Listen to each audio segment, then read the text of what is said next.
응급수술 보증금으로 500만 원이 지금 바로 필요합니다. 보호자분, 수납을 서둘러 주세요.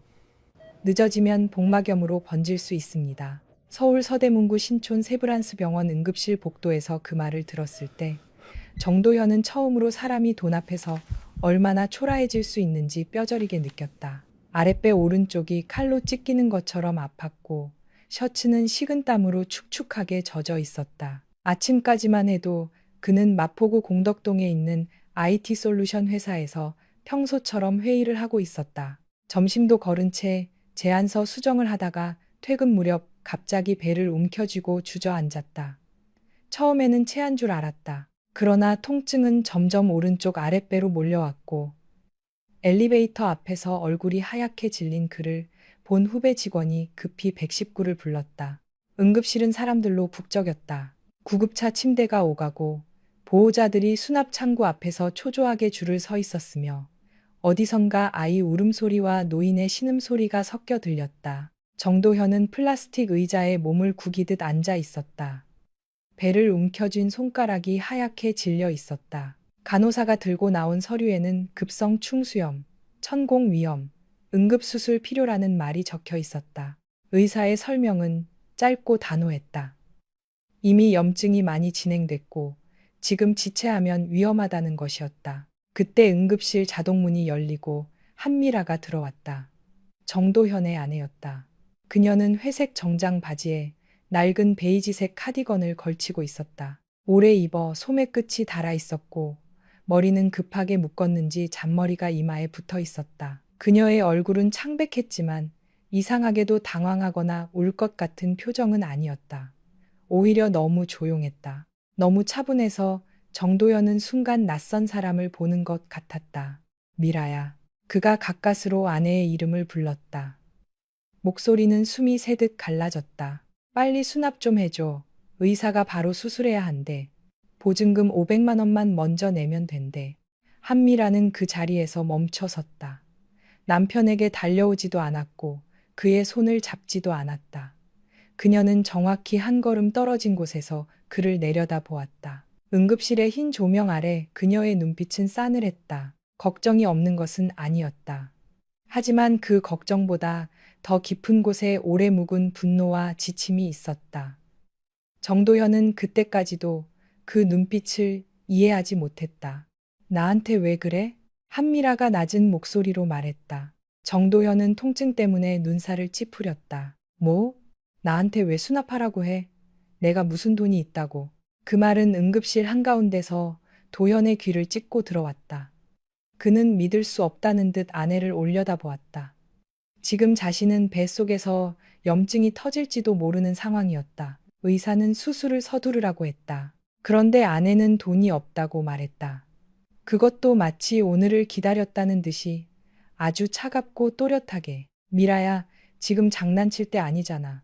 나 진짜 아파. 의사가 위험하대. 일단 네가 어떻게든. 한미라가 짧게 웃었다. 그 웃음은 웃음이라기보다 마른 숨소리에 가까웠다. 7년 동안 내가 어떻게든 살아온 건 생각 안 나? 이번에도 내가 어떻게든 해야 해? 당신 월급은 매달 어디로 갔어?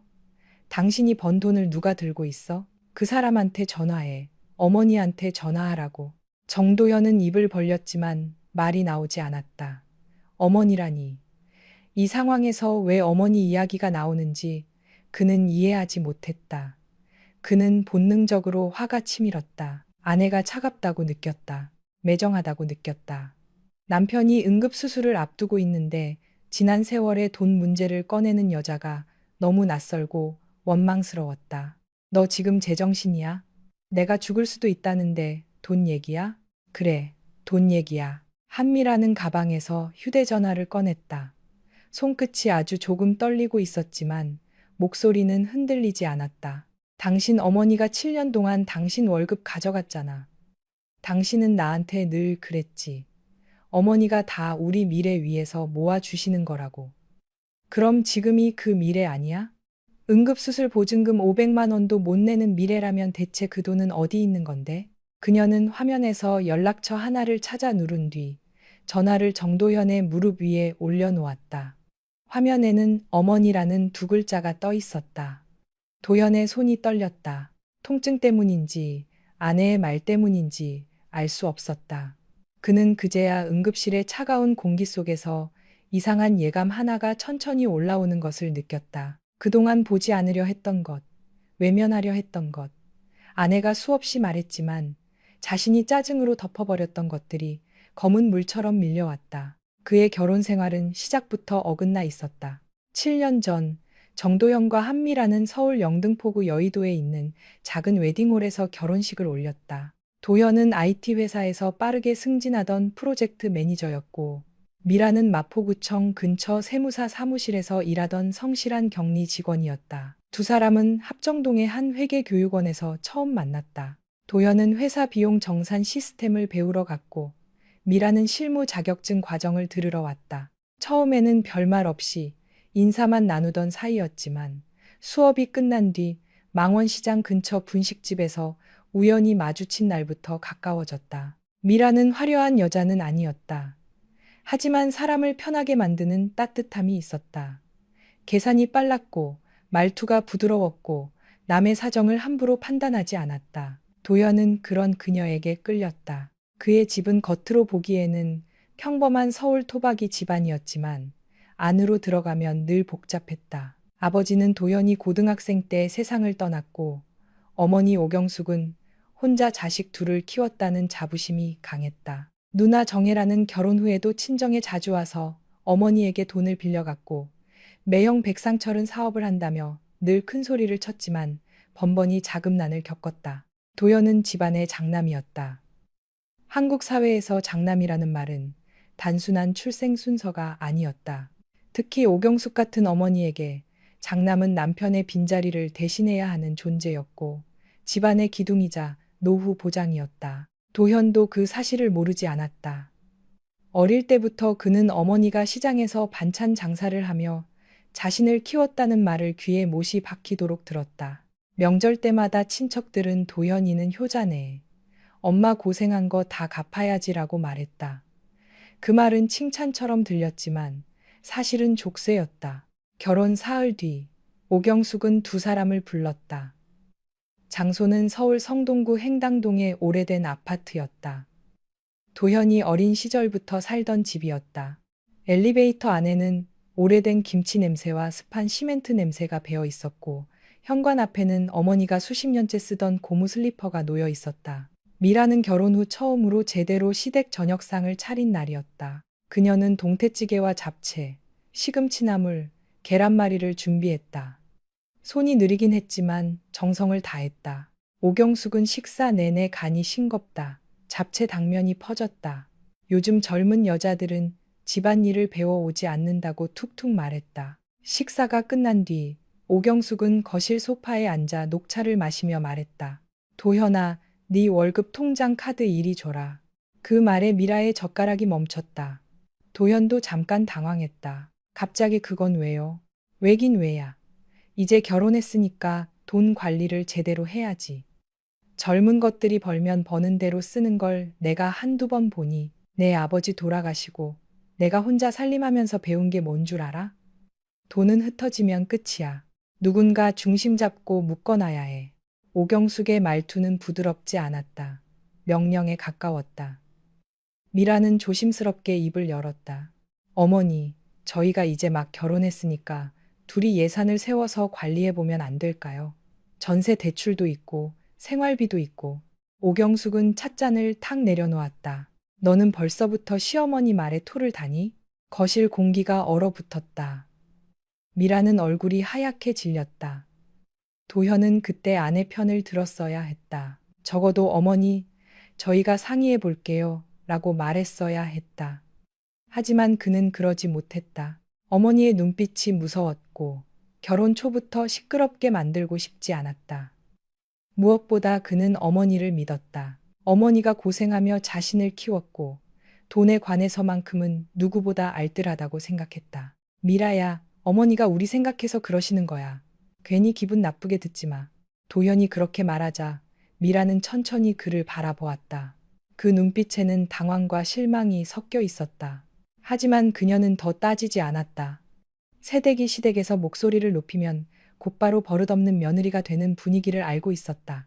특히 한국의 많은 집안에서 며느리는 결혼과 동시에 남의 집딸이 아니라 시댁의 사람이 되기를 요구받았다. 미라는 아직 그 집의 규칙을 몰랐고 동시에 이미 그 규칙의 무게를 느끼고 있었다. 도현은 지갑에서 급여 통장과 연결된 체크카드를 꺼냈다. 비밀번호까지 어머니에게 알려주었다. 그 무렵 도현의 월급은 성과급을 포함하면 평균 520만 원 정도였다. 프로젝트가 큰 달에는 600만 원 가까이 들어오기도 했다. 오경숙은 카드를 받아들며 만족스럽게 말했다. 내가 매달 너희 생활비 160만 원씩 줄게. 집은 내 집에서 사는 거니까 월세 안 나가잖아. 둘이 먹고 살기에 그 정도면 충분해. 나머지는 내가 적금 넣어 둘 테니까 나중에 분양받을 때 보태면 돼. 160만 원. 처음 들었을 때 도연은 아주 적은 돈이라고 생각하지 않았다. 월세가 없으니 어떻게든 될 거라고 여겼다. 하지만 문제는 그 돈이 부부의 자유로운 생활비가 아니었다는 점이었다. 오경숙은 그 돈에서 시댁식비 일부를 내라고 했고 명절 선물비도 미라에게 떠넘겼다. 행당동 집에서 함께 사는 동안 전기세, 수도세, 관리비 일부도 미라가 부담했다. 게다가 도연은 직장 생활을 하며 점심값, 교통비, 경조사비가 필요했고 미라도 출근복을 사야 했고 병원비나 생활용품비도 들어갔다. 아이가 태어난 뒤에는 기저귀, 분유, 예방접종, 어린이집 비용까지 더해졌다. 처음 몇 달은 어떻게든 버텼다. 미라는 망원시장과 왕십리역 지하상가를 돌며 싼 물건을 골랐다. 고기는 저녁 늦게 마감 할인하는 정육점에서 샀고 과일은 흠집 난 것만 골랐다.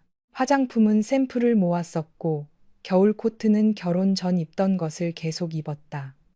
도현은 그런 아내의 노력을 제대로 보지 못했다. 그는 회사에서 늦게 돌아왔고 집에 오면 어머니가 차려주는 따뜻한 국과 밥이 있었다.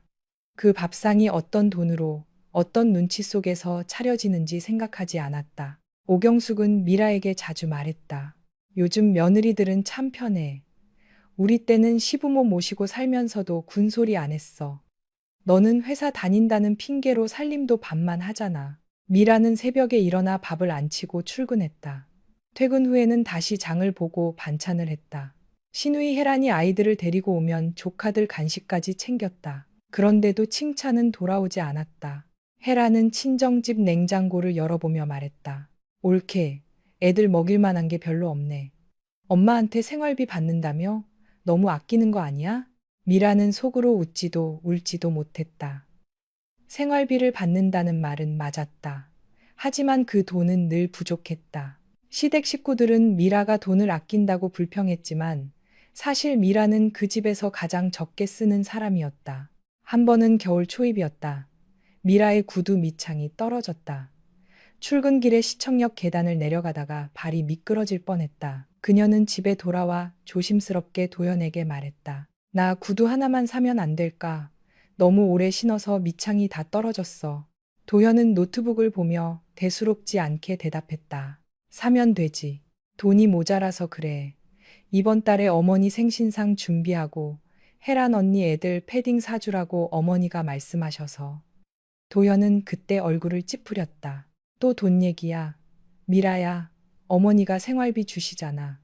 우리 집에서 월세도 안 내고 사는데 그게 부족하다는 게 말이 돼? 네가 너무 계산적으로 굴면 어머니가 서운해하셔. 그 말에 미라는 아무 대답도 하지 않았다. 그녀는 낡은 구두를 들고 현관에 앉아 한참을 바라보았다. 다음 날 그녀는 점심시간에 근처 수선집에 가서 밑창을 붙였다. 새 구두 대신 5,000원짜리 수선으로 버텼다. 그런 일이 한 번, 두 번 쌓였다. 작은 실망은 체념이 되었고 체념은 조용한 분노가 되었다. 도현은 아내가 변해가는 것을 보면서도 이유를 제대로 묻지 않았다. 결혼 전 밝게 웃던 미라는 점점 말수가 줄었다. 주말에 한강공원에 가자고 하던 여자는 어느 순간부터 집에만 있고 싶다고 했다. 생일에도 선물을 바라지 않았고 외식하자는 말도 하지 않았다. 도현은 그것을 성숙함이라고 착각했다. 응급수술 보증금으로 500만 원이 지금 바로 필요합니다. 보호자분, 수납을 서둘러 주세요. 늦어지면 복막염으로 번질 수 있습니다. 서울 서대문구 신촌 세브란스병원 응급실 복도에서 그 말을 들었을 때 정도현은 처음으로 사람이 돈 앞에서 얼마나 초라해질 수 있는지 뼈저리게 느꼈다. 아랫배 오른쪽이 칼로 찢기는 것처럼 아팠고 셔츠는 식은땀으로 축축하게 젖어 있었다. 아침까지만 해도 그는 마포구 공덕동에 있는 IT 솔루션 회사에서 평소처럼 회의를 하고 있었다. 점심도 거른 채 제안서 수정을 하다가 퇴근 무렵 갑자기 배를 움켜쥐고 주저앉았다. 처음에는 체한 줄 알았다. 그러나 통증은 점점 오른쪽 아랫배로 몰려왔고 엘리베이터 앞에서 얼굴이 하얗게 질린 그를 본 후배 직원이 급히 119를 불렀다. 응급실은 사람들로 북적였다. 구급차 침대가 오가고 보호자들이 수납 창구 앞에서 초조하게 줄을 서 있었으며 어디선가 아이 울음소리와 노인의 신음소리가 섞여 들렸다. 정도현은 플라스틱 의자에 몸을 구기듯 앉아 있었다. 배를 움켜쥔 손가락이 하얗게 질려 있었다. 간호사가 들고 나온 서류에는 급성 충수염, 천공위험, 응급수술 필요라는 말이 적혀 있었다. 의사의 설명은 짧고 단호했다. 이미 염증이 많이 진행됐고 지금 지체하면 위험하다는 것이었다. 그때 응급실 자동문이 열리고 한미라가 들어왔다. 정도현의 아내였다. 그녀는 회색 정장 바지에 낡은 베이지색 카디건을 걸치고 있었다. 오래 입어 소매 끝이 닳아 있었고 머리는 급하게 묶었는지 잔머리가 이마에 붙어 있었다. 그녀의 얼굴은 창백했지만 이상하게도 당황하거나 울 것 같은 표정은 아니었다. 오히려 너무 조용했다. 너무 차분해서 정도현은 순간 낯선 사람을 보는 것 같았다. 미라야. 그가 가까스로 아내의 이름을 불렀다. 목소리는 숨이 새듯 갈라졌다. 빨리 수납 좀 해줘. 의사가 바로 수술해야 한대. 보증금 500만 원만 먼저 내면 된대. 한미라는 그 자리에서 멈춰 섰다. 남편에게 달려오지도 않았고 그의 손을 잡지도 않았다. 그녀는 정확히 한 걸음 떨어진 곳에서 그를 내려다 보았다. 응급실의 흰 조명 아래 그녀의 눈빛은 싸늘했다. 걱정이 없는 것은 아니었다. 하지만 그 걱정보다 더 깊은 곳에 오래 묵은 분노와 지침이 있었다. 정도현은 그때까지도 그 눈빛을 이해하지 못했다. 나한테 왜 그래? 한미라가 낮은 목소리로 말했다. 정도현은 통증 때문에 눈살을 찌푸렸다. 뭐? 나한테 왜 수납하라고 해? 내가 무슨 돈이 있다고. 그 말은 응급실 한가운데서 도현의 귀를 찢고 들어왔다. 그는 믿을 수 없다는 듯 아내를 올려다보았다. 지금 자신은 뱃속에서 염증이 터질지도 모르는 상황이었다. 의사는 수술을 서두르라고 했다. 그런데 아내는 돈이 없다고 말했다.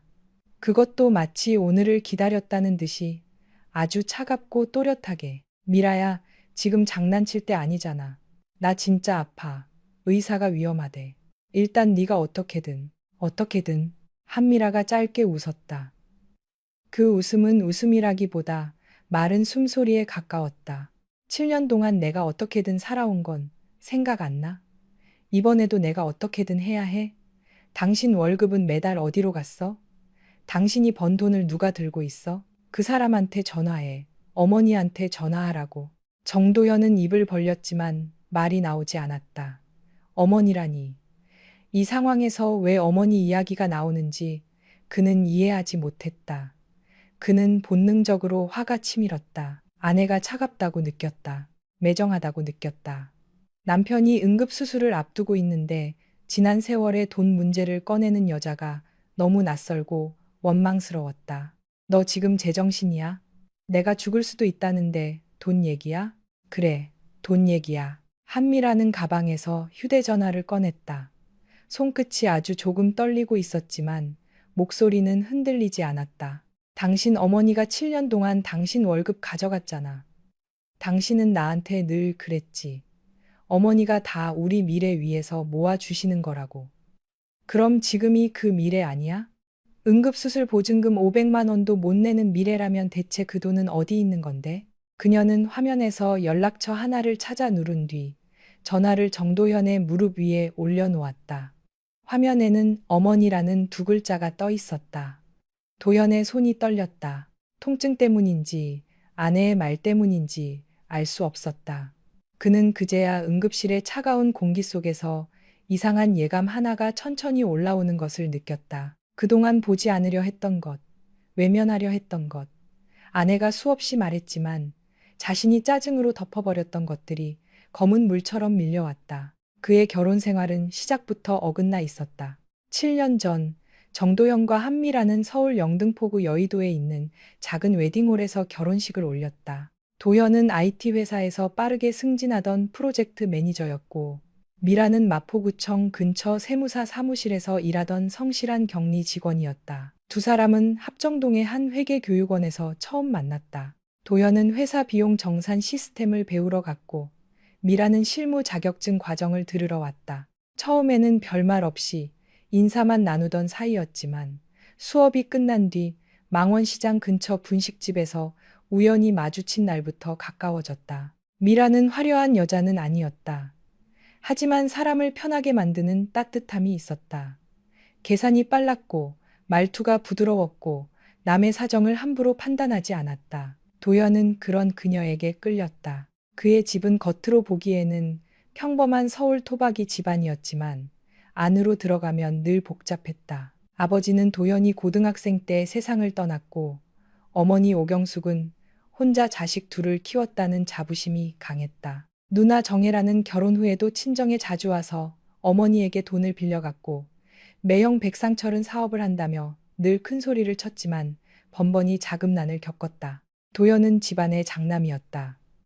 한국 사회에서 장남이라는 말은 단순한 출생 순서가 아니었다.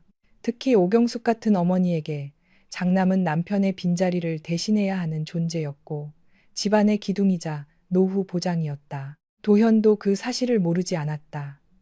어릴 때부터 그는 어머니가 시장에서 반찬 장사를 하며 자신을 키웠다는 말을 귀에 못이 박히도록 들었다. 명절 때마다 친척들은 도현이는 효자네. 엄마 고생한 거 다 갚아야지라고 말했다. 그 말은 칭찬처럼 들렸지만 사실은 족쇄였다. 결혼 사흘 뒤 오경숙은 두 사람을 불렀다.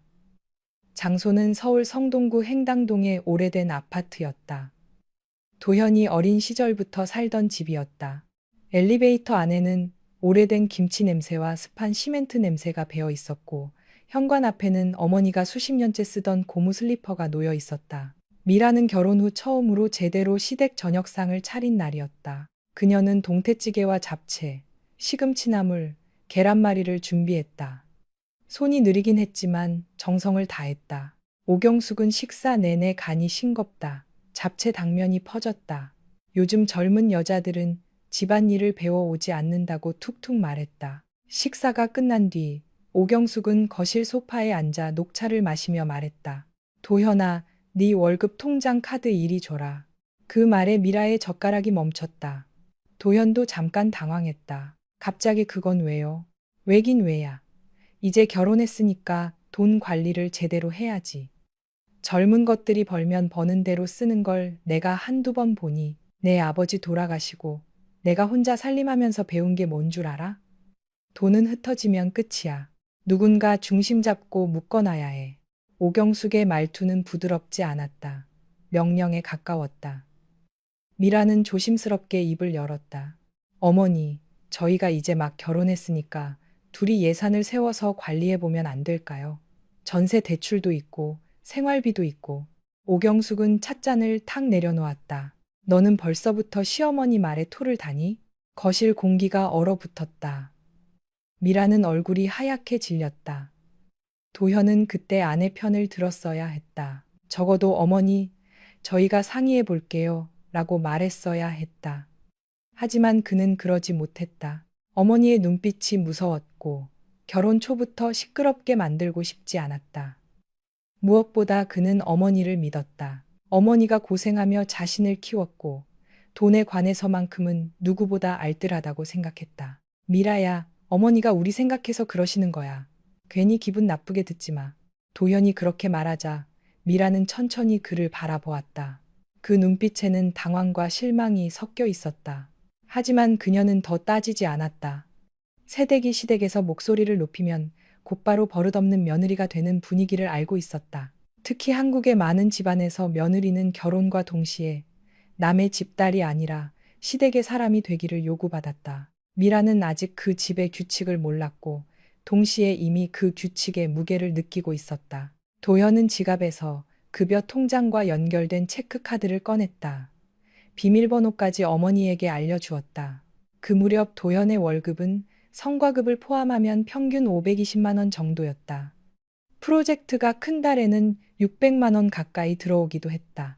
오경숙은 카드를 받아들며 만족스럽게 말했다. 내가 매달 너희 생활비 160만 원씩 줄게. 집은 내 집에서 사는 거니까 월세 안 나가잖아. 둘이 먹고 살기에 그 정도면 충분해. 나머지는 내가 적금 넣어 둘 테니까 나중에 분양받을 때 보태면 돼. 160만 원. 처음 들었을 때 도연은 아주 적은 돈이라고 생각하지 않았다. 월세가 없으니 어떻게든 될 거라고 여겼다. 하지만 문제는 그 돈이 부부의 자유로운 생활비가 아니었다는 점이었다. 오경숙은 그 돈에서 시댁식비 일부를 내라고 했고 명절 선물비도 미라에게 떠넘겼다. 행당동 집에서 함께 사는 동안 전기세, 수도세, 관리비 일부도 미라가 부담했다. 게다가 도연은 직장 생활을 하며 점심값, 교통비, 경조사비가 필요했고 미라도 출근복을 사야 했고 병원비나 생활용품비도 들어갔다. 아이가 태어난 뒤에는 기저귀, 분유, 예방접종, 어린이집 비용까지 더해졌다. 처음 몇 달은 어떻게든 버텼다. 미라는 망원시장과 왕십리역 지하상가를 돌며 싼 물건을 골랐다. 고기는 저녁 늦게 마감 할인하는 정육점에서 샀고 과일은 흠집 난 것만 골랐다. 화장품은 샘플을 모아 썼고 겨울 코트는 결혼 전 입던 것을 계속 입었다. 도현은 그런 아내의 노력을 제대로 보지 못했다. 그는 회사에서 늦게 돌아왔고 집에 오면 어머니가 차려주는 따뜻한 국과 밥이 있었다. 그 밥상이 어떤 돈으로 어떤 눈치 속에서 차려지는지 생각하지 않았다. 오경숙은 미라에게 자주 말했다. 요즘 며느리들은 참 편해. 우리 때는 시부모 모시고 살면서도 군소리 안 했어. 너는 회사 다닌다는 핑계로 살림도 반만 하잖아. 미라는 새벽에 일어나 밥을 안 치고 출근했다. 퇴근 후에는 다시 장을 보고 반찬을 했다. 시누이 혜란이 아이들을 데리고 오면 조카들 간식까지 챙겼다. 그런데도 칭찬은 돌아오지 않았다. 혜란은 친정집 냉장고를 열어보며 말했다. 옳게, 애들 먹일 만한 게 별로 없네. 엄마한테 생활비 받는다며? 너무 아끼는 거 아니야? 미라는 속으로 웃지도 울지도 못했다. 생활비를 받는다는 말은 맞았다. 하지만 그 돈은 늘 부족했다. 시댁 식구들은 미라가 돈을 아낀다고 불평했지만 사실 미라는 그 집에서 가장 적게 쓰는 사람이었다. 한 번은 겨울 초입이었다. 미라의 구두 밑창이 떨어졌다. 출근길에 시청역 계단을 내려가다가 발이 미끄러질 뻔했다. 그녀는 집에 돌아와 조심스럽게 도연에게 말했다. 나 구두 하나만 사면 안 될까? 너무 오래 신어서 밑창이 다 떨어졌어. 도연은 노트북을 보며 대수롭지 않게 대답했다. 사면 되지. 돈이 모자라서 그래. 이번 달에 어머니 생신상 준비하고 혜란 언니 애들 패딩 사주라고 어머니가 말씀하셔서. 도연은 그때 얼굴을 찌푸렸다. 또 돈 얘기야. 미라야, 어머니가 생활비 주시잖아. 우리 집에서 월세도 안 내고 사는데 그게 부족하다는 게 말이 돼? 네가 너무 계산적으로 굴면 어머니가 서운해하셔. 그 말에 미라는 아무 대답도 하지 않았다. 그녀는 낡은 구두를 들고 현관에 앉아 한참을 바라보았다. 다음 날 그녀는 점심시간에 근처 수선집에 가서 밑창을 붙였다. 새 구두 대신 5,000원짜리 수선으로 버텼다. 그런 일이 한 번, 두 번 쌓였다. 작은 실망은 체념이 되었고 체념은 조용한 분노가 되었다. 도현은 아내가 변해가는 것을 보면서도 이유를 제대로 묻지 않았다. 결혼 전 밝게 웃던 미라는 점점 말수가 줄었다. 주말에 한강공원에 가자고 하던 여자는 어느 순간부터 집에만 있고 싶다고 했다. 생일에도 선물을 바라지 않았고 외식하자는 말도 하지 않았다. 도현은 그것을 성숙함이라고 착각했다. 아내가 살림을 잘 배워가고 있다고 생각했다. 사실 미라는 자신을 지우는 법을 배우고 있었다. 아이가 태어난 뒤 상황은 더 나빠졌다. 아들 정은우가 태어났을 때 도현은 아버지가 되었다는 기쁨에 들떠 있었다. 하지만 육아는 대부분 미라의 몫이었다.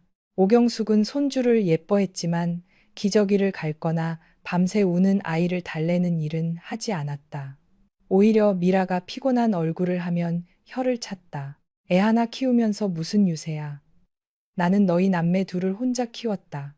분유값, 기저귀값, 예방접종비, 어린이집 준비물까지 돈은 끝없이 들어갔다. 미라는 출산 휴가가 끝나기도 전에 재택으로 장부 정리 아르바이트를 시작했다. 밤에는 아이를 재우고 스마트 스토어에서 작은 생활용품을 팔았다. 택배 포장을 하다가 새벽 2시가 넘는 날도 있었다. 도연은 그 모습을 보고도 그렇게까지 할 필요 있어 라고만 말했다.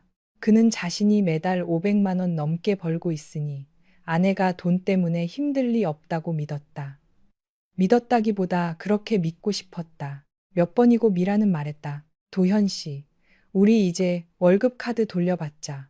적어도 얼마가 들어오고 얼마가 나가는지는 알아야 하잖아. 그때마다 도현은 짜증을 냈다.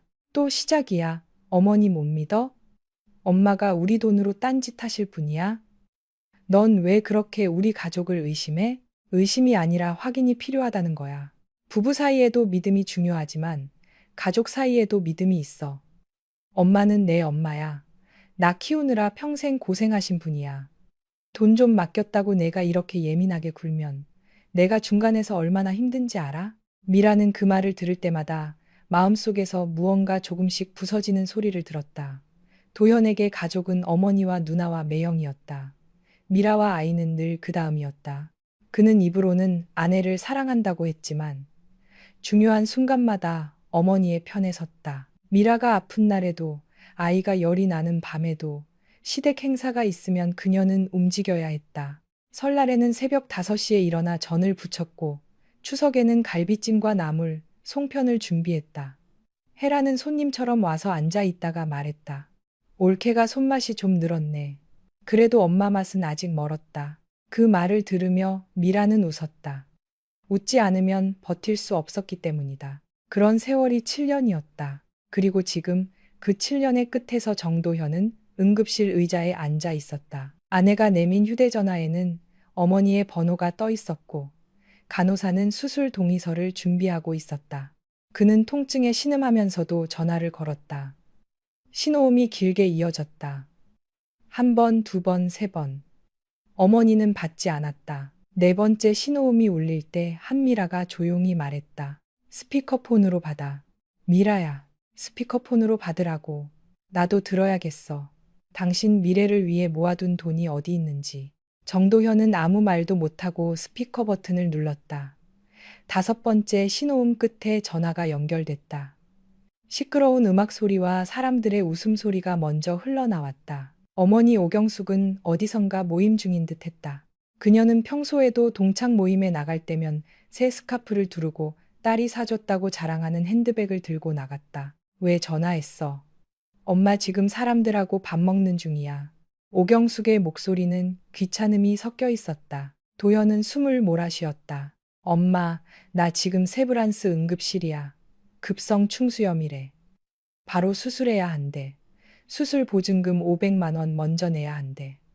엄마가 내 월급 카드 갖고 있잖아. 지금 좀 와줄 수 있어? 전화기 너머가 잠시 조용해졌다. 도연은 그 짧은 침묵 속에서 어머니가 놀라서 일어나는 모습을 상상했다. 당연히 그럴 거라고 믿었다. 아무리 돈을 아껴도, 아무리 누나와 매형을 챙겨도 자신은 어머니의 아들이었다. 하나뿐인 아들이 수술대에 올라가야 한다는데 어머니가 달려오지 않을 리 없다고 생각했다. 하지만 돌아온 말은 도연의 믿음을 산산조각냈다. 아이고, 너는 왜 하필 오늘 아프니? 엄마 지금 중요한 자리야. 그리고 갑자기 500만 원을 어떻게 마련해? 정도현은 순간 말을 잃었다. 엄마, 내 카드에 월급 들어왔잖아. 이번 달 월급, 그거 어제 상철이한테 보냈어. 오경숙은 너무 쉽게 말했다. 상철이가 이번에 강남구청 쪽 납품 건 잡는다고 보증금이 필요하다더라. 기회가 왔을 때 밀어줘야지.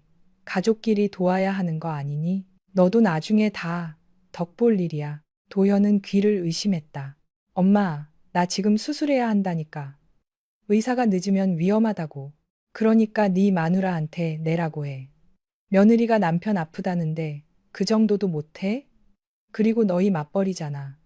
미라 걔도 월급 받는다며. 여자들이 비상금은 다 숨겨둔다. 엄마가 모를 줄 아니? 한미라의 얼굴이 굳어졌다. 하지만 그녀는 아무 말도 하지 않았다. 도현은 식은땀을 흘리며 전화기를 붙잡았다. 엄마, 500만 원이야. 나 진짜 아파. 지금 배가, 엄마가 지금 당장 갈 수는 없어. 카드도 집에 있고 현금도 없어. 일단 내가 회사 사람한테 빌리든지 미라 친정에 연락하든지 해봐. 수술 끝나고 연락해. 엄마. 그러나 전화는 끊겼다. 응급실의 소음이 다시 밀려왔다. 그런데 도연에게는 모든 소리가 멀게 느껴졌다. 그는 휴대전화를 멍하니 내려다 보았다. 방금 무슨 일이 일어난 것인지 이해할 수 없었다. 그의 어머니가, 그토록 믿었던 어머니가, 자신의 월급을 쥐고 있는 어머니가 응급수술 보증금 500만 원을 거절했다. 그것도 매형의 사업 보증금 때문에 돈을 보냈다고 했다. 한미라는 휴대전화를 천천히 가져갔다. 그녀는 울지 않았다. 화를 내지도 않았다. 오히려 너무 조용해서 무서웠다. 들었지? 그녀가 말했다. 당신 어머니가 방금 뭐라고 했는지. 도현은 고개를 들 수 없었다. 배가 아팠다. 하지만 그보다 더 심하게 아픈 곳은 가슴이었다. 그는 겨우 입술을 움직였다. 미라야, 지금은, 그래, 지금은 당신 목숨이 먼저겠지. 한미라는 가방을 열었다. 낡은 지퍼가 걸려 잘 열리지 않았다. 그녀는 힘을 주어 지퍼를 당긴 뒤 안쪽 깊숙한 곳에서 작은 천 파우치를 꺼냈다. 그 안에는 5만 원권과 1만 원권이 가지런히 접혀 있었다. 새 돈도 아니었다. 오래 모아둔 듯 모서리가 달아 있었다. 그녀는 그 돈을 손에 쥐고 잠시 내려다 보았다. 그것은 단순한 현금이 아니었다. 그녀가 새 옷을 포기한 돈, 아이 간식을 줄여 모은 돈, 밤마다 잠을 줄여 포장한 택배비에 남은 돈, 아무에게도 말하지 못하고 숨겨온 마지막 안전망이었다. 여기 250만 원 있어. 그녀가 말했다. 내가 7년 동안 몰래 모은 돈이야. 당신 몰래가 아니라 당신 집 사람들 몰래. 내가 이 돈까지 없었으면 오늘 당신은 수술대에 올라가지도 못했어. 나머지는 병원의 사정에서 분납 처리하고 부족한 건 내가 친정엄마한테 빌려볼게. 그런데 도현 씨, 이건 기억해. 당신을 살리는 돈은 당신 어머니가 모아둔 돈이 아니라 내가 이를 악물고 숨겨둔 돈이야. 도현의 눈이 흔들렸다. 미라야, 나는 수납하러 갈게. 당신은 살아서 나와. 살아서 나와서 오늘 들은 말을 절대 잊지 마. 그녀는 돈을 들고 수납 창구 쪽으로 걸어갔다. 그 뒷모습은 너무 말랐다. 결혼식 날 붉은 한복을 입고 수줍게 웃던 여자는 그곳에 없었다. 대신 7년 동안 눌리고 깎이고 버티다 끝내 돌처럼 굳어진 한 여자가 있었다. 정도현은 그제야 처음으로 생각했다. 자신이 아픈 것은 오늘 갑자기 시작된 일이 아니었다. 이 집안은 오래 전부터 썩고 있었고 그는 그 악취를 맡지 않으려고 스스로 코를 막고 살아왔던 것이다. 간호사가 다가와 그를 이동 침대에 눕혔다. 바퀴가 응급실 바닥을 굴러갔다.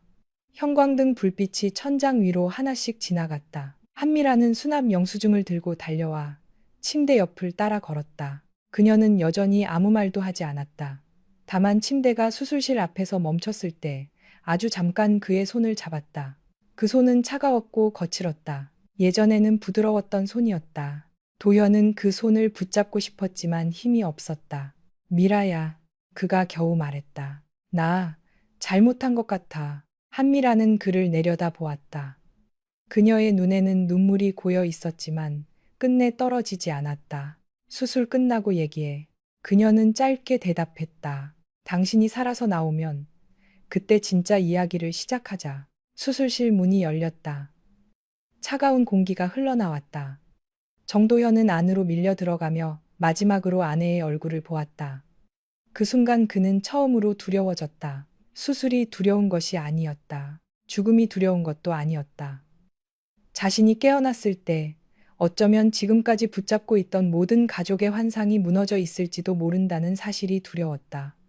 그리고 그 두려움은 곧 현실이 될 것이었다. 정도현이 다시 눈을 떴을 때 병실 창밖은 이미 어두워져 있었다. 서울의 밤은 유리창 너머에서 차갑게 빛났다.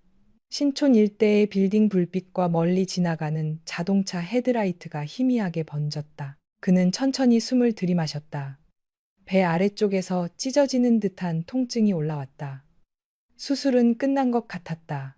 입안은 바싹 말라 있었고 목은 모래를 삼킨 것처럼 거칠었다. 팔에는 링거 바늘이 꽂혀 있었고 손등에는 테이프 자국이 붉게 남아 있었다. 그가 작게 신음하자 곁에서 누군가 움직이는 소리가 들렸다. 한미라였다. 그녀는 여전히 낮에 입고 왔던 낡은 카디건 차림이었다. 화장은 거의 지워졌고 눈 밑에는 짙은 그림자가 내려앉아 있었다. 그녀는 종이컵에 물을 조금 따른 뒤 면봉에 적셔 도입천이 적셨다. 동작은 조심스러웠다. 그러나 그 손길 안에는 예전 같은 다정한 말이 없었다. 미라는 간호사처럼 혹은 오래전에 마음을 정리한 사람처럼 필요한 일만 해주고 있었다. 수술 잘 끝났어? 도연이 힘겹게 물었다. 미라는 컵을 내려놓고 짧게 고개를 끄덕였다. 의사 선생님이 조금만 늦었으면 위험했다고 했어. 염증이 많이 퍼지기 직전이었대. 며칠은 입원해야 한대. 도현은 눈을 감았다. 살았다는 안도감이 밀려와야 했다. 하지만 이상하게도 가슴속은 무겁기만 했다. 그는 수술실로 들어가기 전 들었던 어머니의 목소리를 다시 떠올렸다. 상철이한테 보냈어. 네, 마누라한테 내라고 해. 여자들은 비상금 다 숨겨둔다. 그 말들은 마취가 풀린 뒤에도 사라지지 않고 그의 머릿속을 맴돌았다. 그는 고개를 돌려 미라를 바라보았다. 그녀는 병상 옆 작은 보호자 의자에 앉아 있었다. 등받이도 제대로 없는 딱딱한 의자였다. 그곳에서 몇 시간을 기다렸을 것이다. 어쩌면 수술실 앞에서 혼자 서 있었을지도 모른다. 어머니도 누나도 매형도 곁에 없었다. 결국 남은 사람은 한미라뿐이었다. 자신이 7년 동안 제대로 지켜주지 못한 아내. 그 아내가 자신의 목숨을 붙들어주고 있었다. 미라야. 그가 입을 열었다. 미안해. 미라는 그 말을 듣자마자 손을 들어 막았다. 지금 사과하지 마. 그래도 내가, 도현 씨, 지금 당신이 미안하다고 하면 내가 또 흔들릴 것 같아. 그래서 싫어. 나는 오늘 당신 말 몇 마디 듣고 풀릴 만큼 가볍게 산 게 아니야. 그녀의 목소리는 낮았다. 그러나 그 안에는 수술실 문 앞에서 참아낸 눈물이 아직 남아 있었다. 도현은 더 이상 말을 잇지 못했다. 그는 아내의 얼굴을 보았다. 7년 전 결혼식장에서 웃던 얼굴과 지금의 얼굴은 같은 사람이라고 믿기 어려울 만큼 달라져 있었다. 피부는 거칠어졌고 입술은 자주 터져 있었다. 손가락 마디는 세제와 찬물 때문에 갈라져 있었다. 그는 왜 이제야 그걸 보는지 알 수 없었다. 아니, 사실은 보지 않으려 했던 것이다. 미라는 잠시 침묵하다가 가방을 들어 무릎 위에 올렸다. 그 가방은 오래된 검은색 숄더백이었다. 손잡이 부분에 가죽이 벗겨져 안쪽 천이 보였고 지퍼 끝에는 작은 실밥이 풀려 있었다. 도현은 그 가방을 여러 번 보았다. 하지만 새 가방을 사주겠다는 생각은 한 번도 깊게 해본 적이 없었다. 자신은 매달 500만 원 넘게 벌고 있었는데도 아내의 가방 하나 바꿔주지 못했다. 이유는 간단했다. 그의 돈은 그의 손에 있지 않았다. 그리고 더 끔찍한 것은 그 사실을 그는 문제라고 생각하지 않았다는 점이었다. 미라는 가방 안쪽 깊은 곳에서 갈색 서류 봉투를 꺼냈다. 봉투는 오래되어 모서리가 닳아 있었고 접힌 자국이 여러 겹 나 있었다. 마치 수없이 꺼내보고 다시 넣기를 반복한 것 같았다. 그녀는 그 봉투를 도연의 이불 위에 조용히 올려놓았다. 종이가 이불 위에 떨어지는 소리가 병실의 정적 속에서 이상할 만큼 크게 들렸다. 이거 봐. 도현은 미라를 바라보았다. 뭔데? 당신이 7년 동안 안 보려고 했던 것. 그 말에 도현의 심장이 내려앉았다. 원래는 당신 몸 좀 회복되면 보여주려고 했어. 그런데 오늘 어머니 전화 받는 거 보고 생각이 바뀌었어. 더 미루면 안 되겠더라. 당신은 이제 알아야 해. 당신이 그토록 믿은 가족이 당신을 어떻게 이용했는지, 그리고 내가 그 집에서 왜 점점 죽어갔는지. 도현은 떨리는 손으로 봉투를 열었다. 손등에 꽂힌 링거줄 때문에 움직임이 불편했다. 봉투 안에는 두꺼운 서류 뭉치가 들어 있었다. 은행 로고가 찍힌 거래 내역서, 카드사 연체 고지서, 몇 장의 사진 출력물, 그리고 미라가 손으로 정리한 듯한 메모들이 있었다. 그는 첫 장을 펼쳤다. 자신의 이름이 있었다. 정, 도, 현. 그리고 입금 내역에는 회사명과 급여가 찍혀 있었다. 첫 번째 줄을 읽는 순간 그는 숨을 멈췄다. 급여 입금. 5. 230영원. 그 다음 날 바로 출금. 4,700영원. 받는 사람. 백상철. 메모. 납품 보증금. 도연은 눈을 깜빡였다. 잘못 본 줄 알았다. 그는 다음 장을 넘겼다. 급여 입금. 580영원. 출금. 4,200영원. 받는 사람. 정혜란. 메모. 아이들 학원비 및 생활비. 그 다음 달도 비슷했다. 급여가 들어오면 하루나 이틀 안에 큰 금액이 빠져나갔다. 받는 사람은 대부분 매형 백상철 또는 누나 정혜란이었다. 때때로 어머니 오경숙의 이름으로 현금 인출이 반복되어 있었다. 도현은 손가락 끝이 차가워지는 것을 느꼈다. 그는 믿을 수 없어 서류를 계속 넘겼다. 페이지가 넘어갈수록 숫자는 더 노골적으로 더 잔인하게 글을 찔렀다. 백상철 사업 자금, 해란 자동차 계약금, 해란 제주 여행비, 상철 사무실 보증금, 해란 명품 가방, 백상철 거래처 접대비. 도현은 목이 막혀왔다. 그는 수술 후라 몸을 세우기도 힘들었지만 그 순간 몸의 통증은 멀어졌다. 머릿속이 하얗게 비어갔다. 어머니는 매달 자신과 미라에게 160만 원만 주며 말했다. 나머지는 적금 넣고 있다. 나중에 너희 집 살 때 보태줄 거다. 엄마가 너희 미래 생각해서 그러는 거다. 그런데 그 돈은 적금으로 간 적이 없었다. 그 돈은 누나의 생활비가 되고 매형의 사업 미천이 되고 어머니의 체면을 세우는 도구가 되었다. 이게 어떻게? 도연의 목소리가 갈라졌다. 미라는 그의 옆에 앉아 있었다. 그녀는 놀라지 않았다. 이미 알고 있었기 때문이다. 그 사실이 더 아팠다. 아내는 이 진실을 오래전부터 알고 있었다. 그런데 그는 몰랐다. 아니, 들으려 하지 않았다. 처음엔 나도 몰랐어. 미라가 천천히 말했다.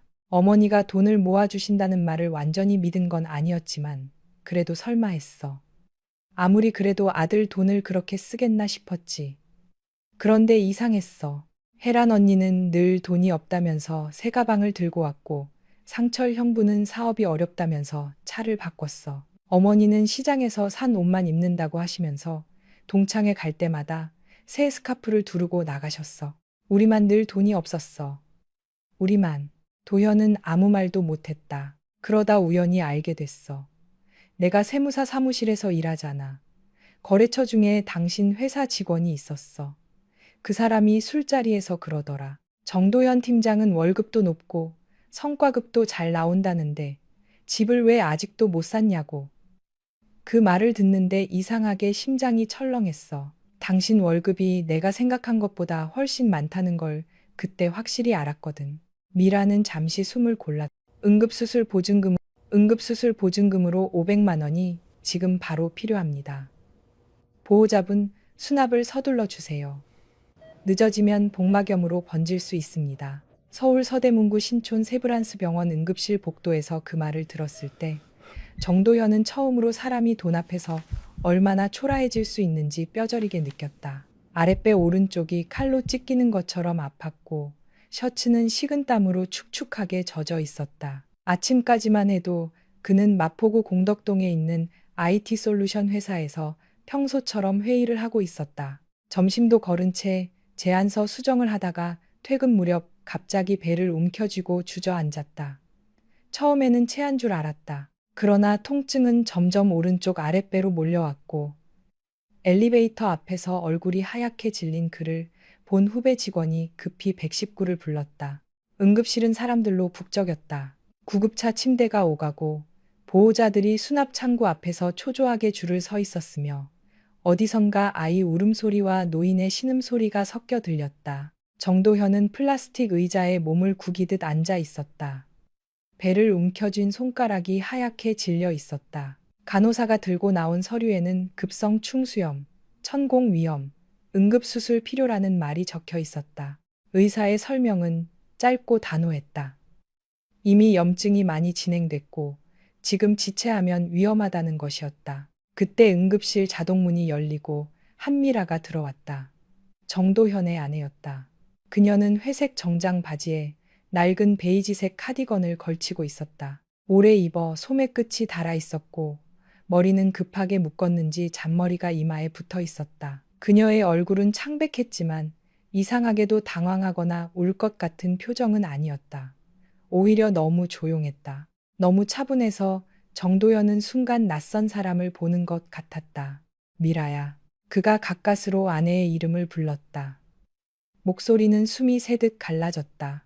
빨리 수납 좀 해줘. 의사가 바로 수술해야 한대. 보증금 500만 원만 먼저 내면 된대. 한미라는 그 자리에서 멈춰 섰다. 남편에게 달려오지도 않았고 그의 손을 잡지도 않았다. 그녀는 정확히 한 걸음 떨어진 곳에서 그를 내려다 보았다. 응급실의 흰 조명 아래 그녀의 눈빛은 싸늘했다. 걱정이 없는 것은 아니었다. 하지만 그 걱정보다 더 깊은 곳에 오래 묵은 분노와 지침이 있었다. 정도현은 그때까지도 그 눈빛을 이해하지 못했다. 나한테 왜 그래? 한미라가 낮은 목소리로 말했다. 정도현은 통증 때문에 눈살을 찌푸렸다. 뭐? 나한테 왜 수납하라고 해? 내가 무슨 돈이 있다고. 그 말은 응급실 한가운데서 도현의 귀를 찢고 들어왔다. 그는 믿을 수 없다는 듯 아내를 올려다보았다. 지금 자신은 뱃속에서 염증이 터질지도 모르는 상황이었다. 의사는 수술을 서두르라고 했다. 그런데 아내는 돈이 없다고 말했다. 그것도 마치 오늘을 기다렸다는 듯이 아주 차갑고 또렷하게. 미라야, 지금 장난칠 때 아니잖아. 나 진짜 아파. 의사가 위험하대. 일단 네가 어떻게든. 한미라가 짧게 웃었다. 그 웃음은 웃음이라기보다 마른 숨소리에 가까웠다. 7년 동안 내가 어떻게든 살아온 건 생각 안 나? 이번에도 내가 어떻게든 해야 해? 당신 월급은 매달 어디로 갔어? 당신이 번 돈을 누가 들고 있어? 그 사람한테 전화해. 어머니한테 전화하라고. 정도현은 입을 벌렸지만 말이 나오지 않았다. 어머니라니. 이 상황에서 왜 어머니 이야기가 나오는지 그는 이해하지 못했다. 그는 본능적으로 화가 치밀었다. 아내가 차갑다고 느꼈다. 매정하다고 느꼈다. 남편이 응급수술을 앞두고 있는데 지난 세월의 돈 문제를 꺼내는 여자가 너무 낯설고 원망스러웠다. 너 지금 제정신이야? 내가 죽을 수도 있다는데 돈 얘기야? 그래, 돈 얘기야. 한미라는 가방에서 휴대전화를 꺼냈다. 손끝이 아주 조금 떨리고 있었지만 목소리는 흔들리지 않았다. 당신 어머니가 7년 동안 당신 월급 가져갔잖아. 당신은 나한테 늘 그랬지. 어머니가 다 우리 미래 위해서 모아주시는 거라고. 그럼 지금이 그 미래 아니야? 응급수술 보증금 500만 원도 못 내는 미래라면 대체 그 돈은 어디 있는 건데? 그녀는 화면에서 연락처 하나를 찾아 누른 뒤 전화를 정도현의 무릎 위에 올려놓았다. 화면에는 어머니라는 두 글자가 떠 있었다. 도현의 손이 떨렸다. 통증 때문인지 아내의 말 때문인지 알 수 없었다. 그는 그제야 응급실의 차가운 공기 속에서 이상한 예감 하나가 천천히 올라오는 것을 느꼈다. 그동안 보지 않으려 했던 것, 외면하려 했던 것, 아내가 수없이 말했지만 자신이 짜증으로 덮어버렸던 것들이 검은 물처럼 밀려왔다. 그의 결혼 생활은 시작부터 어긋나 있었다. 7년 전 정도현과 한미라는 서울 영등포구 여의도에 있는 작은 웨딩홀에서 결혼식을 올렸다. 도현은 IT 회사에서 빠르게 승진하던 프로젝트 매니저였고 미라는 마포구청 근처 세무사 사무실에서 일하던 성실한 격리 직원이었다. 두 사람은 합정동의 한 회계교육원에서 처음 만났다. 도현은 회사 비용 정산 시스템을 배우러 갔고 미라는 실무 자격증 과정을 들으러 왔다. 처음에는 별말 없이 인사만 나누던 사이였지만 수업이 끝난 뒤 망원시장 근처 분식집에서 우연히 마주친 날부터 가까워졌다. 미라는 화려한 여자는 아니었다. 하지만 사람을 편하게 만드는 따뜻함이 있었다. 계산이 빨랐고 말투가 부드러웠고 남의 사정을 함부로 판단하지 않았다. 도연은 그런 그녀에게 끌렸다. 그의 집은 겉으로 보기에는 평범한 서울 토박이 집안이었지만 안으로 들어가면 늘 복잡했다. 아버지는 도연이 고등학생 때 세상을 떠났고 어머니 오경숙은 혼자 자식 둘을 키웠다는 자부심이 강했다. 누나 정혜라는 결혼 후에도 친정에 자주 와서 어머니에게 돈을 빌려갔고 매형 백상철은 사업을 한다며 늘 큰 소리를 쳤지만 번번이 자금난을 겪었다. 도연은 집안의 장남이었다. 한국 사회에서 장남이라는 말은 단순한 출생 순서가 아니었다. 특히 오경숙 같은 어머니에게 장남은 남편의 빈자리를 대신해야 하는 존재였고 집안의 기둥이자 노후 보장이었다. 도현도 그 사실을 모르지 않았다. 어릴 때부터 그는 어머니가 시장에서 반찬 장사를 하며 자신을 키웠다는 말을 귀에 못이 박히도록 들었다. 명절 때마다 친척들은 도현이는 효자네. 엄마 고생한 거 다 갚아야지라고 말했다. 그 말은 칭찬처럼 들렸지만 사실은 족쇄였다. 결혼 사흘 뒤 오경숙은 두 사람을 불렀다. 장소는 서울 성동구 행당동의 오래된 아파트였다. 도현이 어린 시절부터 살던 집이었다. 엘리베이터 안에는 오래된 김치 냄새와 습한 시멘트 냄새가 배어 있었고 현관 앞에는 어머니가 수십 년째 쓰던 고무 슬리퍼가 놓여 있었다. 미라는 결혼 후 처음으로 제대로 시댁 저녁상을 차린 날이었다. 그녀는 동태찌개와 잡채, 시금치나물, 계란말이를 준비했다. 손이 느리긴 했지만 정성을 다했다. 오경숙은 식사 내내 간이 싱겁다. 잡채 당면이 퍼졌다. 요즘 젊은 여자들은 집안일을 배워오지 않는다고 툭툭 말했다. 식사가 끝난 뒤 오경숙은 거실 소파에 앉아 녹차를 마시며 말했다. 도현아, 네 월급 통장 카드 이리 줘라. 그 말에 미라의 젓가락이 멈췄다. 도현도 잠깐 당황했다. 갑자기 그건 왜요? 왜긴 왜야. 이제 결혼했으니까 돈 관리를 제대로 해야지. 젊은 것들이 벌면 버는 대로 쓰는 걸 내가 한두 번 보니 내 아버지 돌아가시고 내가 혼자 살림하면서 배운 게 뭔 줄 알아? 돈은 흩어지면 끝이야. 누군가 중심 잡고 묶어놔야 해. 오경숙의 말투는 부드럽지 않았다. 명령에 가까웠다. 미라는 조심스럽게 입을 열었다. 어머니, 저희가 이제 막 결혼했으니까 둘이 예산을 세워서 관리해보면 안 될까요? 전세 대출도 있고 생활비도 있고. 오경숙은 찻잔을 탁 내려놓았다.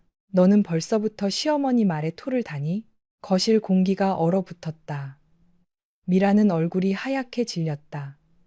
도현은 그때 아내 편을 들었어야 했다. 적어도 어머니, 저희가 상의해 볼게요. 라고 말했어야 했다. 하지만 그는 그러지 못했다. 어머니의 눈빛이 무서웠고 결혼 초부터 시끄럽게 만들고 싶지 않았다. 무엇보다 그는 어머니를 믿었다. 어머니가 고생하며 자신을 키웠고 돈에 관해서만큼은 누구보다 알뜰하다고 생각했다. 미라야, 어머니가 우리 생각해서 그러시는 거야. 괜히 기분 나쁘게 듣지 마. 도현이 그렇게 말하자 미라는 천천히 그를 바라보았다. 그 눈빛에는 당황과 실망이 섞여 있었다. 하지만 그녀는 더 따지지 않았다. 새댁이 시댁에서 목소리를 높이면 곧바로 버릇없는 며느리가 되는 분위기를 알고 있었다. 특히 한국의 많은 집안에서 며느리는 결혼과 동시에 남의 집딸이 아니라 시댁의 사람이 되기를 요구받았다. 미라는 아직 그 집의 규칙을 몰랐고 동시에 이미 그 규칙의 무게를 느끼고 있었다. 도현은 지갑에서 급여 통장과 연결된 체크카드를 꺼냈다. 비밀번호까지 어머니에게 알려주었다. 그 무렵 도현의 월급은 성과급을 포함하면 평균 520만 원 정도였다. 프로젝트가 큰 달에는 600만 원 가까이 들어오기도 했다. 오경숙은 카드를 받아들며 만족스럽게 말했다. 내가 매달 너희 생활비 160만 원씩 줄게. 집은 내 집에서 사는 거니까 월세 안 나가잖아. 둘이 먹고 살기에 그 정도면 충분해. 나머지는 내가 적금 넣어 둘 테니까 나중에 분양받을 때 보태면 돼. 160만 원. 처음 들었을 때 도연은 아주 적은 돈이라고 생각하지 않았다. 월세가 없으니 어떻게든 될 거라고 여겼다. 하지만 문제는 그 돈이 부부의 자유로운 생활비가 아니었다는 점이었다.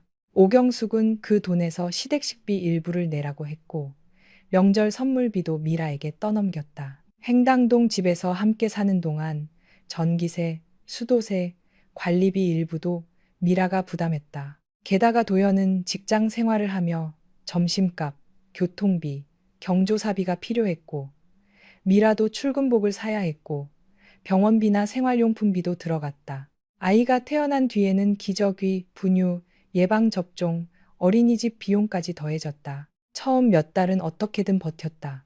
미라는 망원시장과 왕십리역 지하상가를 돌며 싼 물건을 골랐다. 고기는 저녁 늦게 마감 할인하는 정육점에서 샀고 과일은 흠집 난 것만 골랐다. 화장품은 샘플을 모아 썼고 겨울 코트는 결혼 전 입던 것을 계속 입었다. 도현은 그런 아내의 노력을 제대로 보지 못했다. 그는 회사에서 늦게 돌아왔고 집에 오면 어머니가 차려주는 따뜻한 국과 밥이 있었다. 그 밥상이 어떤 돈으로 어떤 눈치 속에서 차려지는지 생각하지 않았다. 오경숙은 미라에게 자주 말했다. 요즘 며느리들은 참 편해. 우리 때는 시부모 모시고 살면서도 군소리 안 했어. 너는 회사 다닌다는 핑계로 살림도 반만 하잖아. 미라는 새벽에 일어나 밥을 안 치고 출근했다. 퇴근 후에는 다시 장을 보고 반찬을 했다. 시누이 혜란이 아이들을 데리고 오면 조카들 간식까지 챙겼다. 그런데도 칭찬은 돌아오지 않았다. 혜란은 친정집 냉장고를 열어보며 말했다. 옳게, 애들 먹일 만한 게 별로 없네. 엄마한테 생활비 받는다며? 너무 아끼는 거 아니야? 미라는 속으로 웃지도 울지도 못했다. 생활비를 받는다는 말은 맞았다. 하지만 그 돈은 늘 부족했다. 시댁 식구들은 미라가 돈을 아낀다고 불평했지만 사실 미라는 그 집에서 가장 적게 쓰는 사람이었다. 한 번은 겨울 초입이었다. 미라의 구두 밑창이 떨어졌다. 출근길에 시청역 계단을 내려가다가 발이 미끄러질 뻔했다. 그녀는 집에 돌아와 조심스럽게 도연에게 말했다. 나 구두 하나만 사면 안 될까? 너무 오래 신어서 밑창이 다 떨어졌어. 도연은 노트북을 보며 대수롭지 않게 대답했다. 사면 되지. 돈이 모자라서 그래. 이번 달에 어머니 생신상 준비하고 혜란 언니 애들 패딩 사주라고 어머니가 말씀하셔서. 도연은 그때 얼굴을 찌푸렸다. 또 돈 얘기야. 미라야, 어머니가 생활비 주시잖아. 우리 집에서 월세도 안 내고 사는데 그게 부족하다는 게 말이 돼? 네가 너무 계산적으로 굴면 어머니가 서운해하셔. 그 말에 미라는 아무 대답도 하지 않았다. 그녀는 낡은 구두를 들고 현관에 앉아 한참을 바라보았다. 다음 날 그녀는 점심시간에 근처 수선집에 가서 밑창을 붙였다. 새 구두 대신 5,000원짜리 수선으로 버텼다. 그런 일이 한 번, 두 번 쌓였다. 작은 실망은 체념이 되었고 체념은 조용한 분노가 되었다. 도현은 아내가 변해가는 것을 보면서도 이유를 제대로 묻지 않았다. 결혼 전 밝게 웃던 미라는 점점 말수가 줄었다. 주말에 한강공원에 가자고 하던 여자는 어느 순간부터 집에만 있고 싶다고 했다. 생일에도 선물을 바라지 않았고 외식하자는 말도 하지 않았다. 도현은 그것을 성숙함이라고 착각했다. 아내가 살림을 잘 배워가고 있다고 생각했다. 사실 미라는 자신을 지우는 법을 배우고 있었다. 아이가 태어난 뒤 상황은 더 나빠졌다. 아들 정은우가 태어났을 때 도현은 아버지가 되었다는 기쁨에 들떠 있었다. 하지만 육아는 대부분 미라의 몫이었다. 오경숙은 손주를 예뻐했지만 기저귀를 갈거나 밤새 우는 아이를 달래는 일은 하지 않았다. 오히려 미라가 피곤한 얼굴을 하면 혀를 찼다. 애 하나 키우면서 무슨 유세야. 나는 너희 남매 둘을 혼자 키웠다. 분유값, 기저귀값, 예방접종비, 어린이집 준비물까지 돈은 끝없이 들어갔다. 미라는 출산 휴가가 끝나기도 전에 재택으로 장부 정리 아르바이트를 시작했다. 밤에는 아이를 재우고 스마트 스토어에서 작은 생활용품을 팔았다. 택배 포장을 하다가 새벽 2시가 넘는 날도 있었다. 도연은 그 모습을 보고도 그렇게까지 할 필요 있어 라고만 말했다. 그는 자신이 매달 500만 원 넘게 벌고 있으니 아내가 돈 때문에 힘들 리 없다고 믿었다. 믿었다기보다 그렇게 믿고 싶었다. 몇 번이고 미라는 말했다. 도현 씨, 우리 이제 월급 카드 돌려받자. 적어도 얼마가 들어오고 얼마가 나가는지는 알아야 하잖아. 그때마다 도현은 짜증을 냈다. 또 시작이야. 어머니 못 믿어? 엄마가 우리 돈으로 딴짓 하실 분이야? 넌 왜 그렇게 우리 가족을 의심해? 의심이 아니라 확인이 필요하다는 거야. 부부 사이에도 믿음이 중요하지만 가족 사이에도 믿음이 있어. 엄마는 내 엄마야. 나 키우느라 평생 고생하신 분이야. 돈 좀 맡겼다고 내가 이렇게 예민하게 굴면 내가 중간에서 얼마나 힘든지 알아? 미라는 그 말을 들을 때마다 마음속에서 무언가 조금씩 부서지는 소리를 들었다. 도현에게 가족은 어머니와 누나와 매형이었다. 미라와 아이는 늘 그 다음이었다.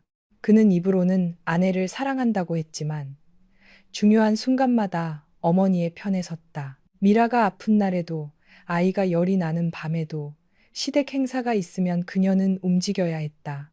설날에는 새벽 5시에 일어나 전을 부쳤고 추석에는 갈비찜과 나물, 송편을 준비했다. 해라는 손님처럼 와서 앉아 있다가 말했다. 올케가 손맛이 좀 늘었네. 그래도 엄마 맛은 아직 멀었다. 그 말을 들으며 미라는 웃었다. 웃지 않으면 버틸 수 없었기 때문이다. 그런 세월이 7년이었다. 그리고 지금 그 7년의 끝에서 정도현은 응급실 의자에 앉아 있었다. 아내가 내민 휴대전화에는 어머니의 번호가 떠 있었고 간호사는 수술 동의서를 준비하고 있었다. 그는 통증에 신음하면서도 전화를 걸었다. 신호음이 길게 이어졌다. 한 번, 두 번, 세 번. 어머니는 받지 않았다. 네 번째 신호음이 울릴 때 한미라가 조용히 말했다. 스피커폰으로 받아. 미라야, 스피커폰으로 받으라고. 나도 들어야겠어. 당신 미래를 위해 모아둔 돈이 어디 있는지. 정도현은 아무 말도 못하고 스피커 버튼을 눌렀다. 5번째 신호음 끝에 전화가 연결됐다.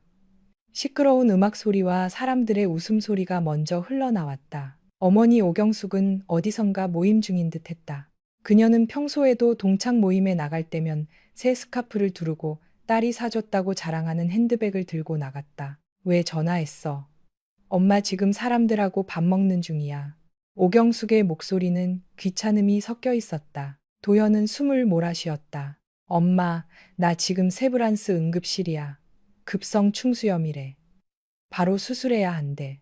수술 보증금 500만 원 먼저 내야 한대. 엄마가 내 월급 카드 갖고 있잖아. 지금 좀 와줄 수 있어? 전화기 너머가 잠시 조용해졌다.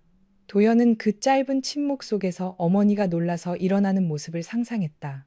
당연히 그럴 거라고 믿었다. 아무리 돈을 아껴도, 아무리 누나와 매형을 챙겨도 자신은 어머니의 아들이었다. 하나뿐인 아들이 수술대에 올라가야 한다는데 어머니가 달려오지 않을 리 없다고 생각했다. 하지만 돌아온 말은 도연의 믿음을 산산조각냈다. 아이고, 너는 왜 하필 오늘 아프니? 엄마 지금 중요한 자리야. 그리고 갑자기 500만 원을 어떻게 마련해? 정도현은 순간 말을 잃었다. 엄마, 내 카드에 월급 들어왔잖아. 이번 달 월급, 그거 어제 상철이한테 보냈어. 오경숙은 너무 쉽게 말했다. 상철이가 이번에 강남구청 쪽 납품 건 잡는다고 보증금이 필요하다더라. 기회가 왔을 때 밀어줘야지. 가족끼리 도와야 하는 거 아니니? 너도 나중에 다 덕볼 일이야. 도현은 귀를 의심했다. 엄마, 나 지금 수술해야 한다니까. 의사가 늦으면 위험하다고. 그러니까 네 마누라한테 내라고 해. 며느리가 남편 아프다는데 그 정도도 못해? 그리고 너희 맞벌이잖아. 미라 걔도 월급 받는다며. 여자들이 비상금은 다 숨겨둔다. 엄마가 모를 줄 아니? 한미라의 얼굴이 굳어졌다. 하지만 그녀는 아무 말도 하지 않았다. 도현은 식은땀을 흘리며 전화기를 붙잡았다. 엄마, 500만 원이야. 나 진짜 아파. 지금 배가, 엄마가 지금 당장 갈 수는 없어. 카드도 집에 있고 현금도 없어. 일단 내가 회사 사람한테 빌리든지 미라 친정에 연락하든지 해봐. 수술 끝나고 연락해. 엄마. 그러나 전화는 끊겼다. 응급실의 소음이 다시 밀려왔다. 그런데 도연에게는 모든 소리가 멀게 느껴졌다. 그는 휴대전화를 멍하니 내려다보았다. 방금 무슨 일이 일어난 것인지 이해할 수 없었다. 그의 어머니가, 그토록 믿었던 어머니가, 자신의 월급을 쥐고 있는 어머니가 응급수술 보증금 500만 원을 거절했다. 그것도 매형의 사업 보증금 때문에 돈을 보냈다고 했다. 한미라는 휴대전화를 천천히 가져갔다. 그녀는 울지 않았다. 화를 내지도 않았다. 오히려 너무 조용해서 무서웠다. 들었지? 그녀가 말했다. 당신 어머니가 방금 뭐라고 했는지. 도현은 고개를 들 수 없었다. 배가 아팠다. 하지만 그보다 더 심하게 아픈 곳은 가슴이었다. 그는 겨우 입술을 움직였다. 미라야, 지금은, 그래, 지금은 당신 목숨이 먼저겠지. 한미라는 가방을 열었다. 낡은 지퍼가 걸려 잘 열리지 않았다. 그녀는 힘을 주어 지퍼를 당긴 뒤 안쪽 깊숙한 곳에서 작은 천 파우치를 꺼냈다. 그 안에는 5만 원권과 1만 원권이 가지런히 접혀 있었다. 새 돈도 아니었다. 오래 모아둔 듯 모서리가 달아 있었다. 그녀는 그 돈을 손에 쥐고 잠시 내려다 보았다. 그것은 단순한 현금이 아니었다. 그녀가 새 옷을 포기한 돈, 아이 간식을 줄여 모은 돈, 밤마다 잠을 줄여 포장한 택배비에 남은 돈, 아무에게도 말하지 못하고 숨겨온 마지막 안전망이었다. 여기 250만 원 있어. 그녀가 말했다. 내가 7년 동안 몰래 모은 돈이야. 당신 몰래가 아니라 당신 집 사람들 몰래. 내가 이 돈까지 없었으면 오늘 당신은 수술대에 올라가지도 못했어. 나머지는 병원의 사정에서 분납 처리하고 부족한 건 내가 친정엄마한테 빌려볼게. 그런데 도현 씨, 이건 기억해. 당신을 살리는 돈은 당신 어머니가 모아둔 돈이 아니라 내가 이를 악물고 숨겨둔 돈이야. 도현의 눈이 흔들렸다. 미라야, 나는 수납하러 갈게. 당신은 살아서 나와. 살아서 나와서 오늘 들은 말을 절대 잊지 마. 그녀는 돈을 들고 수납 창구 쪽으로 걸어갔다. 그 뒷모습은 너무 말랐다. 결혼식 날 붉은 한복을 입고 수줍게 웃던 여자는 그곳에 없었다. 대신 7년 동안 눌리고 깎이고 버티다 끝내 돌처럼 굳어진 한 여자가 있었다. 정도현은 그제야 처음으로 생각했다. 자신이 아픈 것은 오늘 갑자기 시작된 일이 아니었다. 이 집안은 오래 전부터 썩고 있었고 그는 그 악취를 맡지 않으려고 스스로 코를 막고 살아왔던 것이다. 간호사가 다가와 그를 이동 침대에 눕혔다. 바퀴가 응급실 바닥을 굴러갔다. 형광등 불빛이 천장 위로 하나씩 지나갔다. 한미라는 수납 영수증을 들고 달려와 침대 옆을 따라 걸었다. 그녀는 여전히 아무 말도 하지 않았다. 다만 침대가 수술실 앞에서 멈췄을 때 아주 잠깐 그의 손을 잡았다. 그 손은 차가웠고 거칠었다. 예전에는 부드러웠던 손이었다. 도현은 그 손을 붙잡고 싶었지만 힘이 없었다. 미라야, 그가 겨우 말했다. 나 잘못한 것 같아. 한미라는 그를 내려다 보았다. 그녀의 눈에는 눈물이 고여 있었지만 끝내 떨어지지 않았다. 수술 끝나고 얘기해. 그녀는 짧게 대답했다. 당신이 살아서 나오면 그때 진짜 이야기를 시작하자. 수술실 문이 열렸다. 차가운 공기가 흘러나왔다. 정도현은 안으로 밀려 들어가며 마지막으로 아내의 얼굴을 보았다. 그 순간 그는 처음으로 두려워졌다. 수술이 두려운 것이 아니었다. 죽음이 두려운 것도 아니었다. 자신이 깨어났을 때 어쩌면 지금까지 붙잡고 있던 모든 가족의 환상이 무너져 있을지도 모른다는 사실이 두려웠다. 그리고 그 두려움은 곧 현실이 될 것이었다. 정도현이 다시 눈을 떴을 때 병실 창밖은 이미 어두워져 있었다. 서울의 밤은 유리창 너머에서 차갑게 빛났다. 신촌 일대의 빌딩 불빛과 멀리 지나가는 자동차 헤드라이트가 희미하게 번졌다. 그는 천천히 숨을 들이마셨다. 배 아래쪽에서 찢어지는 듯한 통증이 올라왔다. 수술은 끝난 것 같았다. 입안은 바싹 말라 있었고 목은 모래를 삼킨 것처럼 거칠었다. 팔에는 링거 바늘이 꽂혀 있었고 손등에는 테이프 자국이 붉게 남아 있었다. 그가 작게 신음하자 곁에서 누군가 움직이는 소리가 들렸다. 한미라였다. 그녀는 여전히 낮에 입고 왔던 낡은 카디건 차림이었다. 화장은 거의 지워졌고 눈 밑에는 짙은 그림자가 내려앉아 있었다. 그녀는 종이컵에 물을 조금 따른 뒤 면봉에 적셔 도입천이 적셨다. 동작은 조심스러웠다. 그러나 그 손길 안에는 예전 같은 다정한 말이 없었다. 미라는 간호사처럼 혹은 오래전에 마음을 정리한 사람처럼 필요한 일만 해주고 있었다. 수술 잘 끝났어? 도연이 힘겹게 물었다. 미라는 컵을 내려놓고 짧게 고개를 끄덕였다. 의사 선생님이 조금만 늦었으면 위험했다고 했어. 염증이 많이 퍼지기 직전이었대. 며칠은 입원해야 한대. 도현은 눈을 감았다. 살았다는 안도감이 밀려와야 했다. 하지만 이상하게도 가슴속은 무겁기만 했다. 그는 수술실로 들어가기 전 들었던 어머니의 목소리를 다시 떠올렸다. 상철이한테 보냈어. 네, 마누라한테 내라고 해. 여자들은 비상금 다 숨겨둔다. 그 말들은 마취가 풀린 뒤에도 사라지지 않고 그의 머릿속을 맴돌았다. 그는 고개를 돌려 미라를 바라보았다. 그녀는 병상 옆 작은 보호자 의자에 앉아 있었다. 등받이도 제대로 없는 딱딱한 의자였다. 그곳에서 몇 시간을 기다렸을 것이다. 어쩌면 수술실 앞에서 혼자 서 있었을지도 모른다. 어머니도, 누나도, 매형도 곁에 없었다. 결국 남은 사람은 한미라뿐이었다. 자신이 7년 동안 제대로 지켜주지 못한 아내. 그 아내가 자신의 목숨을 붙들어주고 있었다. 미라야, 그가 입을 열었다. 미안해. 미라는 그 말을 듣자마자 손을 들어 막았다. 지금 사과하지 마. 그래도 내가, 도현 씨, 지금 당신이 미안하다고 하면 내가 또 흔들릴 것 같아. 그래서 싫어. 나는 오늘 당신 말 몇 마디 듣고 풀릴 만큼 가볍게 산 게 아니야. 그녀의 목소리는 낮았다. 그러나 그 안에는 수술실 문 앞에서 참아낸 눈물이 아직 남아 있었다. 도현은 더 이상 말을 잇지 못했다. 그는 아내의 얼굴을 보았다. 7년 전 결혼식장에서 웃던 얼굴과 지금의 얼굴은 같은 사람이라고 믿기 어려울 만큼 달라져 있었다.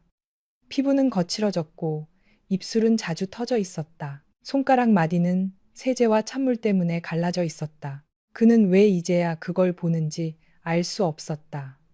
아니, 사실은 보지 않으려 했던 것이다. 미라는 잠시 침묵하다가 가방을 들어 무릎 위에 올렸다. 그 가방은 오래된 검은색 숄더백이었다. 손잡이 부분의 가죽이 벗겨져 안쪽 천이 보였고 지퍼 끝에는 작은 실밥이 풀려 있었다. 도현은 그 가방을 여러 번 보았다.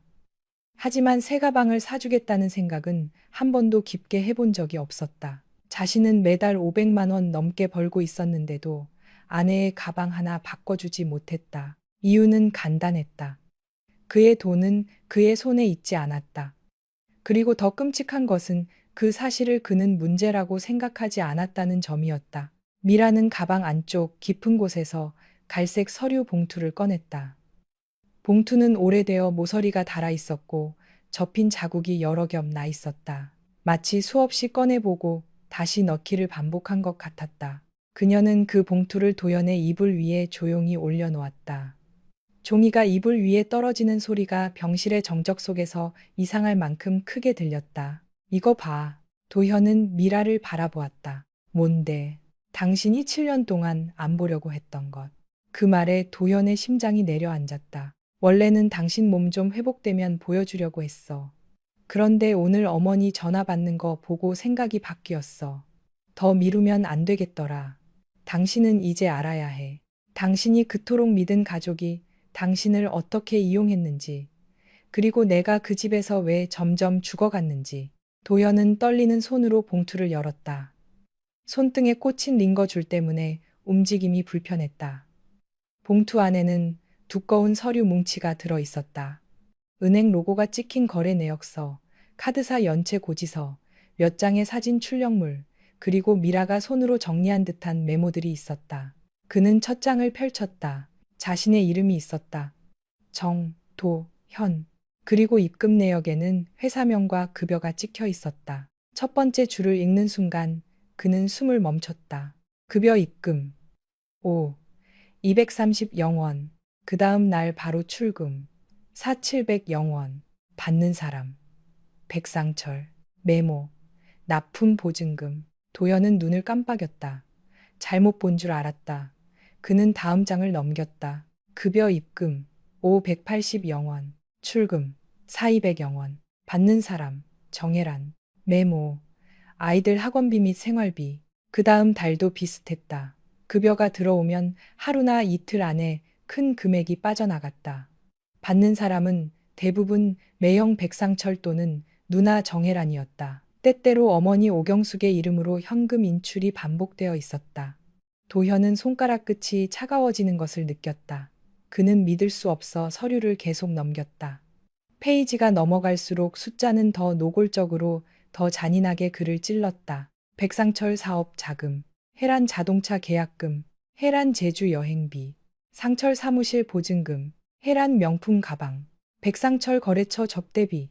도현은 목이 막혀왔다. 그는 수술 후라 몸을 세우기도 힘들었지만 그 순간 몸의 통증은 멀어졌다. 머릿속이 하얗게 비어갔다. 어머니는 매달 자신과 미라에게 160만 원만 주며 말했다. 나머지는 적금 넣고 있다. 나중 응급수술 보증금으로 500만 원이 지금 바로 필요합니다. 보호자분 수납을 서둘러 주세요.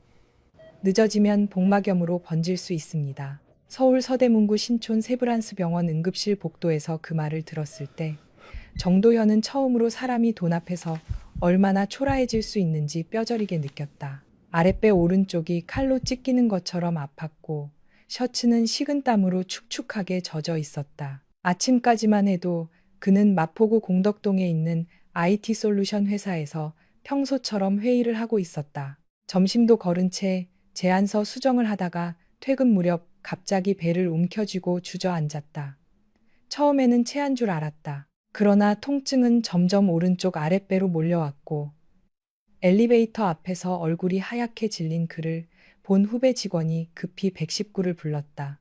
응급실은 사람들로 북적였다. 구급차 침대가 오가고 보호자들이 수납 창구 앞에서 초조하게 줄을 서 있었으며 어디선가 아이 울음소리와 노인의 신음소리가 섞여 들렸다. 정도현은 플라스틱 의자에 몸을 구기듯 앉아 있었다.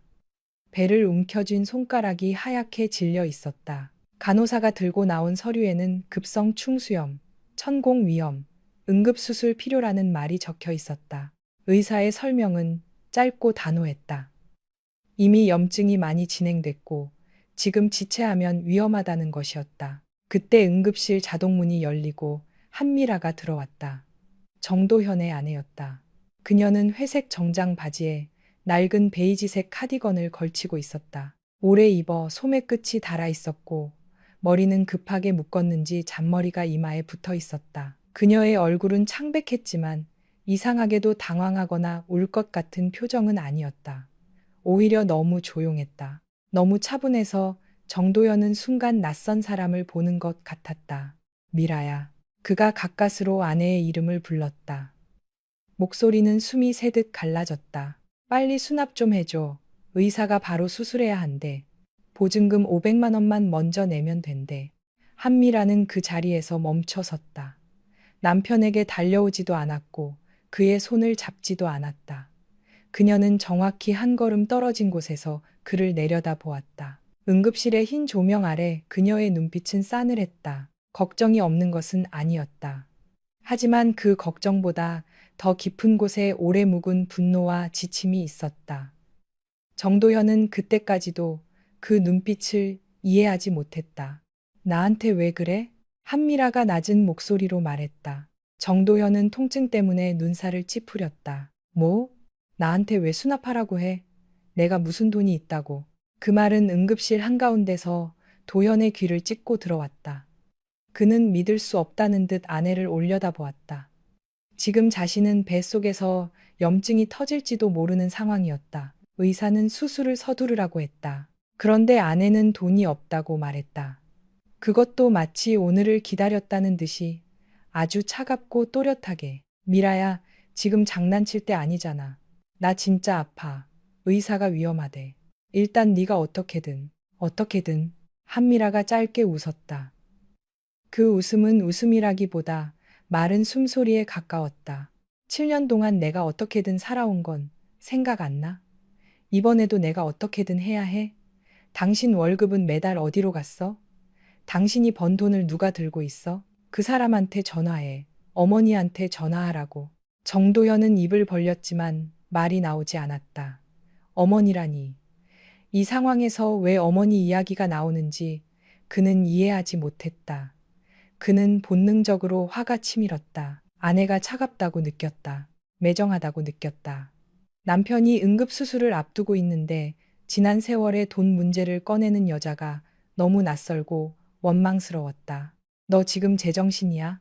내가 죽을 수도 있다는데 돈 얘기야? 그래, 돈 얘기야. 한미라는 가방에서 휴대전화를 꺼냈다. 손끝이 아주 조금 떨리고 있었지만 목소리는 흔들리지 않았다. 당신 어머니가 7년 동안 당신 월급 가져갔잖아. 당신은 나한테 늘 그랬지. 어머니가 다 우리 미래 위해서 모아주시는 거라고. 그럼 지금이 그 미래 아니야? 응급수술 보증금 500만 원도 못 내는 미래라면 대체 그 돈은 어디 있는 건데? 그녀는 화면에서 연락처 하나를 찾아 누른 뒤 전화를 정도현의 무릎 위에 올려놓았다. 화면에는 어머니라는 두 글자가 떠 있었다. 도현의 손이 떨렸다. 통증 때문인지 아내의 말 때문인지 알 수 없었다. 그는 그제야 응급실의 차가운 공기 속에서 이상한 예감 하나가 천천히 올라오는 것을 느꼈다. 그동안 보지 않으려 했던 것, 외면하려 했던 것, 아내가 수없이 말했지만 자신이 짜증으로 덮어버렸던 것들이 검은 물처럼 밀려왔다. 그의 결혼 생활은 시작부터 어긋나 있었다. 7년 전 정도현과 한미라는 서울 영등포구 여의도에 있는 작은 웨딩홀에서 결혼식을 올렸다. 도현은 IT 회사에서 빠르게 승진하던 프로젝트 매니저였고 미라는 마포구청 근처 세무사 사무실에서 일하던 성실한 격리 직원이었다. 두 사람은 합정동의 한 회계교육원에서 처음 만났다. 도현은 회사 비용 정산 시스템을 배우러 갔고 미라는 실무 자격증 과정을 들으러 왔다. 처음에는 별말 없이 인사만 나누던 사이였지만 수업이 끝난 뒤 망원시장 근처 분식집에서 우연히 마주친 날부터 가까워졌다. 미라는 화려한 여자는 아니었다. 하지만 사람을 편하게 만드는 따뜻함이 있었다. 계산이 빨랐고 말투가 부드러웠고 남의 사정을 함부로 판단하지 않았다. 도현은 그런 그녀에게 끌렸다. 그의 집은 겉으로 보기에는 평범한 서울 토박이 집안이었지만 안으로 들어가면 늘 복잡했다. 아버지는 도현이 고등학생 때 세상을 떠났고 어머니 오경숙은 혼자 자식 둘을 키웠다는 자부심이 강했다. 누나 정혜라는 결혼 후에도 친정에 자주 와서 어머니에게 돈을 빌려갔고 매형 백상철은 사업을 한다며 늘 큰 소리를 쳤지만 번번이 자금난을 겪었다. 도현은 집안의 장남이었다. 한국 사회에서 장남이라는 말은 단순한 출생 순서가 아니었다. 특히 오경숙 같은 어머니에게 장남은 남편의 빈자리를 대신해야 하는 존재였고 집안의 기둥이자 노후 보장이었다. 도현도 그 사실을 모르지 않았다. 어릴 때부터 그는 어머니가 시장에서 반찬 장사를 하며 자신을 키웠다는 말을 귀에 못이 박히도록 들었다. 명절 때마다 친척들은 도현이는 효자네. 엄마 고생한 거 다 갚아야지라고 말했다. 그 말은 칭찬처럼 들렸지만 사실은 족쇄였다. 결혼 사흘 뒤 오경숙은 두 사람을 불렀다. 장소는 서울 성동구 행당동의 오래된 아파트였다. 도현이 어린 시절부터 살던 집이었다. 엘리베이터 안에는 오래된 김치 냄새와 습한 시멘트 냄새가 배어 있었고 현관 앞에는 어머니가 수십 년째 쓰던 고무 슬리퍼가 놓여 있었다. 미라는 결혼 후 처음으로 제대로 시댁 저녁상을 차린 날이었다. 그녀는 동태찌개와 잡채, 시금치나물, 계란말이를 준비했다. 손이 느리긴 했지만 정성을 다했다. 오경숙은 식사 내내 간이 싱겁다. 잡채 당면이 퍼졌다. 요즘 젊은 여자들은 집안일을 배워오지 않는다고 툭툭 말했다. 식사가 끝난 뒤 오경숙은 거실 소파에 앉아 녹차를 마시며 말했다. 도현아, 네 월급 통장 카드 이리 줘라. 그 말에 미라의 젓가락이 멈췄다. 도현도 잠깐 당황했다. 갑자기 그건 왜요? 왜긴 왜야. 이제 결혼했으니까 돈 관리를 제대로 해야지. 젊은 것들이 벌면 버는 대로 쓰는 걸 내가 한두 번 보니 내 아버지 돌아가시고 내가 혼자 살림하면서 배운 게 뭔 줄 알아? 돈은 흩어지면 끝이야. 누군가 중심 잡고 묶어놔야 해. 오경숙의 말투는 부드럽지 않았다. 명령에 가까웠다. 미라는 조심스럽게 입을 열었다. 어머니, 저희가 이제 막 결혼했으니까 둘이 예산을 세워서 관리해보면 안 될까요? 전세 대출도 있고 생활비도 있고. 오경숙은 찻잔을 탁 내려놓았다. 너는 벌써부터 시어머니 말에 토를 다니? 거실 공기가 얼어붙었다. 미라는 얼굴이 하얗게 질렸다. 도현은 그때 아내 편을 들었어야 했다. 적어도 어머니, 저희가 상의해 볼게요. 라고 말했어야 했다. 하지만 그는 그러지 못했다. 어머니의 눈빛이 무서웠고 결혼 초부터 시끄럽게 만들고 싶지 않았다. 무엇보다 그는 어머니를 믿었다. 어머니가 고생하며 자신을 키웠고 돈에 관해서만큼은 누구보다 알뜰하다고 생각했다. 미라야, 어머니가 우리 생각해서 그러시는 거야. 괜히 기분 나쁘게 듣지 마. 도현이 그렇게 말하자 미라는 천천히 그를 바라보았다. 그 눈빛에는 당황과 실망이 섞여 있었다. 하지만 그녀는 더 따지지 않았다. 새댁이 시댁에서 목소리를 높이면 곧바로 버릇없는 며느리가 되는 분위기를 알고 있었다. 특히 한국의 많은 집안에서 며느리는 결혼과 동시에 남의 집딸이 아니라 시댁의 사람이 되기를 요구받았다. 미라는 아직 그 집의 규칙을 몰랐고 동시에 이미 그 규칙의 무게를 느끼고 있었다. 도현은 지갑에서 급여 통장과 연결된 체크카드를 꺼냈다. 비밀번호까지 어머니에게 알려주었다. 그 무렵 도현의 월급은 성과급을 포함하면 평균 520만 원 정도였다. 프로젝트가 큰 달에는 600만 원 가까이 들어오기도 했다. 오경숙은 카드를 받아들며 만족스럽게 말했다. 내가 매달 너희 생활비 160만 원씩 줄게. 집은 내 집에서 사는 거니까 월세 안 나가잖아. 둘이 먹고 살기에 그 정도면 충분해. 나머지는 내가 적금 넣어 둘 테니까 나중에 분양받을 때 보태면 돼. 160만 원. 처음 들었을 때 도연은 아주 적은 돈이라고 생각하지 않았다. 월세가 없으니 어떻게든 될 거라고 여겼다. 하지만 문제는 그 돈이 부부의 자유로운 생활비가 아니었다는 점이었다. 오경숙은 그 돈에서 시댁식비 일부를 내라고 했고 명절 선물비도 미라에게 떠넘겼다. 행당동 집에서 함께 사는 동안 전기세, 수도세, 관리비 일부도 미라가 부담했다.